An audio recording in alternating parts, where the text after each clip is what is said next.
So I ended up applying to business school, and not sign thing. I applied when I applied to business school. Hopefully, we can kind of go down this path. Yeah, I was purely thinking consulting.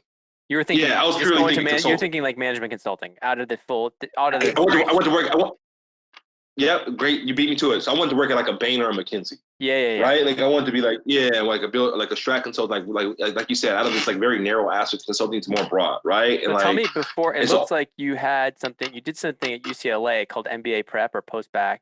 Tell me why you felt that just to give you a little bit of grounding in the finance stuff before applying, or is that something you recommend, or did that help you kind of? Yeah, so it was definitely beneficial to me in a sense that it was and still is a highly coveted program. It's called UCLA the Reardon program. But they had like the scholars, which is for high school kids, and the fellows, which is like basically post-bac as you described. And it's been around since the 80s. It was founded by Mayor Richard Reardon at the time. He was the mayor, he passed away.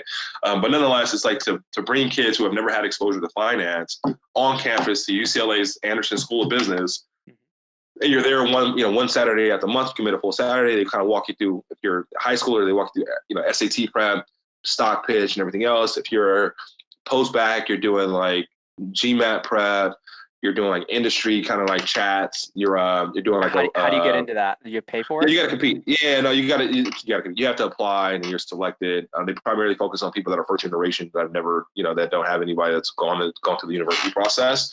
And it was a rewarding experience because like that in that instance, that's when I'm starting to finally come across people that work in finance, right? And like I did it kind of indirectly to my job, but like that wasn't the industry that I covered. Mm-hmm. But like now, they would have the people on the board that were hedge fund managers that would come in and kind of talk to us and provide exposure to this population of young people that never really had it, right? Yeah. So I'm a big supporter and fan of the Reardon program now. They're doing great work. They create a lot of talent.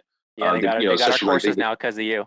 Yeah, exactly. There's so many kids, man, that are like from like underserved areas within LA that get bused. They get bused to the Anderson School of Business. They end up going like the Yales and the Harvards of the world, and they would probably have gotten in on their own. Who knows? Like they wouldn't have the exposure had it not been for Reardon. So I was able to see that as an adult, and just like expose them to. Like, so before that, I'd never been on Anderson, like in the Anderson School of Business. I had people that went to UCLA, and I would kind of hang out on campus every once in a while. But like it puts you in the seat, so you're able to envision yourself there. And it sounds like something that's very basic, but the reality is like for a lot of people, go out there like they've never really seen themselves in that capacity.